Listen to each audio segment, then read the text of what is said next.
প্রিয় দর্শক, যে দলটিকে অনেকেই খুব একটা গুরুত্ব দেননি, সেই কানাডা এবার সবাইকে চমকে দিয়েছে। শেষ মুহূর্তের এক দুর্দান্ত গোলে তারা 1-0 ব্যবধানে হারিয়েছে দক্ষিণ আফ্রিকাকে। ম্যাচের 92 মিনিটে আসে সেই স্বপ্নের গোল, আর সেই গোলেই প্রথমবারের মতো ফিফা বিশ্বকাপের শেষ 16-এ জায়গা করে নেয় কানাডা।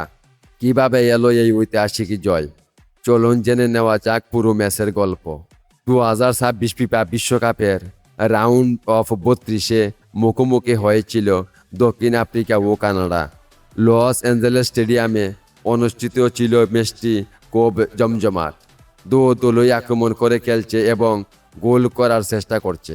দক্ষিণ আফ্রিকার কয়েকটি ভালো সুযোগ পেলেও কানাডার শক্ত রক্ষণভাগ তাদের গোল করতে দেয়নি। অন্যদিকে কানাডাও দ্রুত পাল্টা আক্রমণে বারবার দক্ষিণ আফ্রিকার ডিফেন্সে চাপ তৈরি করেছে। পুরো 90 মিনিট গোলশূন্য থাকার পর মনে হচ্ছিল ম্যাচটি অতিরিক্ত সময়ে যাবে, কিন্তু যোগ করার সময়ের 92 মিনিটে বদলে যায় সবকিছু। কানাডার মিডফিল্ডার স্টিফেন ইউস্তাকিউ দারুণ এক সুযোগ কাজে লাগিয়ে বল জালে পাঠিয়ে দেন। তার সেই একমাত্র গোলই 1-0 ব্যবধানে জয় নিশ্চিত করে কানাডা।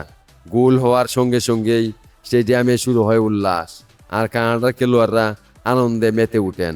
এই জয়ের মাধ্যমে কানাডা পুরুষ ফুটবল দল প্রথমবারের মতো ফিফা বিশ্বকাপের শেষ 16-এ জায়গা করে নিয়ে নতুন ইতিহাস গড়েছে। পুরো ম্যাচে তাদের রক্ষণভাগ ছিল অসাধারণ, মাঝ মাঠও দারুণ খেলেছে।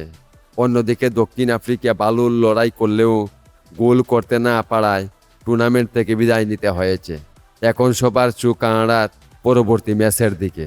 তারা কি এই দুর্দান্ত পারফরমেন্স ধরে রেখে আরও এক ধাপ এগোতে পারবে, নাকি শেষ 16 থেকেই বিদায় নিতে হবে তাদেরকে? সেই উত্তর মিলবে আগামী ম্যাচেই।